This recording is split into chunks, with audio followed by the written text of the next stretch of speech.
In September last year, Rupert Murdoch resigned as chairman and sort of the leading driving force of the company that he's run for 70 years. And he handed over ostensibly to his oldest son, Lachlan Murdoch. So Lachlan was the anointed successor, but there's always been this question mark about the future of him as its leader and also the future of the company, because the way that the Murdoch family trust is set up and has been since the 90s is that there's 4 votes for Rupert and 1 each for his 4 oldest children. So there's Lachlan, Prudence, Elizabeth and James.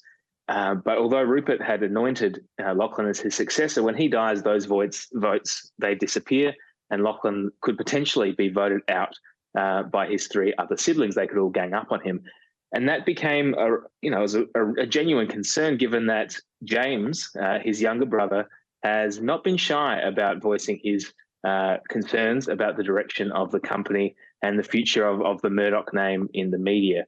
So for a while there, Rupert had stepped back, but it did seem possible that maybe it would be sort of game on as soon as he passed away. This latest revelation that's come out through this report in the New York Times is that when Rupert decided to retire last year, he actually put in place this other plan to sort of entrench his influence over the future direction of the company, not only beyond his retirement, but kind of beyond his death as well. Yeah, I mean, it's really a plot twist worthy of that acclaimed television series Succession, because in a way what it sounds like is he's really trying to entrench his conservative political agenda beyond his death. Yeah, so the New York Times report has basically revealed that Rupert attempted to rewrite the terms of this family trust. It was apparently called Project Harmony, which is about as good a title as Fox News' famous sort of fair and balanced tagline. But so the New York Times got a hold of these papers from the probate court of Reno, Nevada, which isn't quite as glamorous a location as you'd see if it was a TV show. But basically, this is a court where the rich and powerful love to sort out their family succession will issues because of its sort of very strong privacy control. So they can try and keep everything behind closed doors and swept under the carpet. Basically, what this story has done is expose this attempt by Rupert, but also this challenge by at least a couple of his other children to push back against this attempt to firm up Lachlan's control over the company into the future.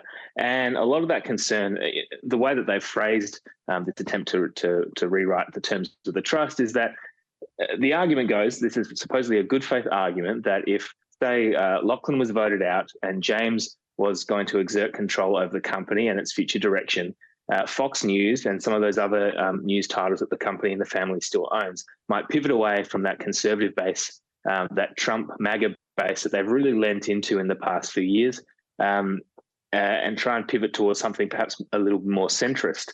The argument goes that if they did that, they would completely destroy the value of the company, which would be bad news for all of the beneficiaries of the trust, which isn't just those 4 older siblings, but also their 2 younger siblings as well that Rupert had with Wendy Deng.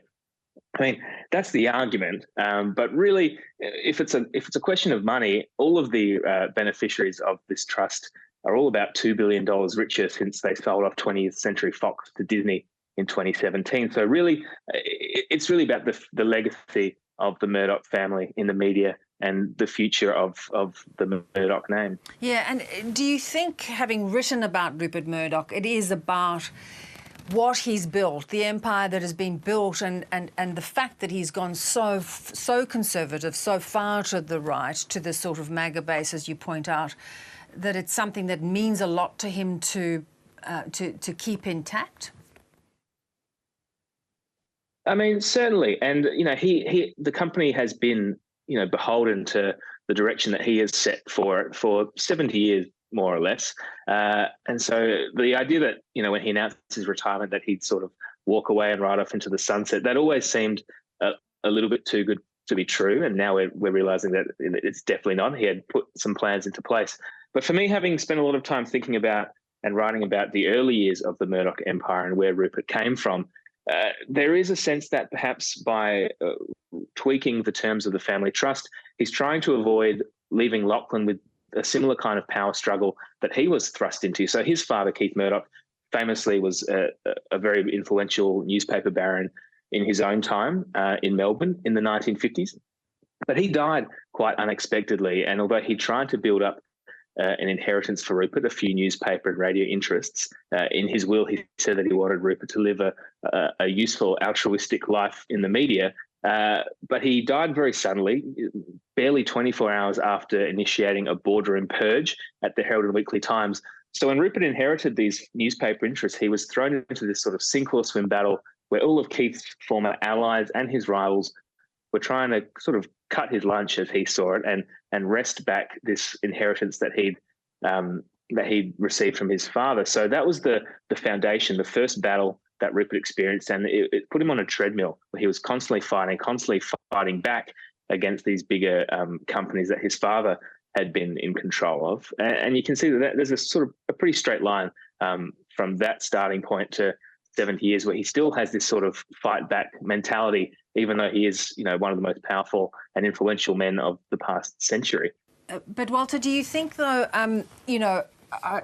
as you said, money isn't an issue. Have you ever heard of an example of this where someone wants to hold on to their legacy so tightly? And is there an economic argument for it? And why does it have to be decided in a court like this? It's a great question. Well, I think that it does tie back to the terms in which this trust was set up in the 90s. So it was part of his divorce from his second wife, Anna, who was very keen that her children not be cut out or outvoted by any future plans that Rupert might have or any future children that he might have. So it has been so kind of watertight that this is why he's had to go to these, quite extraordinary lengths to enshrine that influence by kind of rewriting the rule book. In terms of whether it's a case of money or just a more sort of philosophical question about what the family stands for, I mean, as I said before, they've sold off the really profitable parts of the family holdings, which was 20th Century Fox. That's all belongs to Disney now. And so what they've been left with is, and what they're fighting over now, is really this very newsy rump. So it's Fox News in America, which is still very influential, and Fox Broadcasting Network, and the newspaper interests like Wall Street Journal and the New York Post, and the papers in Australia like the Australian and all those metropolitan dailies. But really, these aren't growth companies necessarily.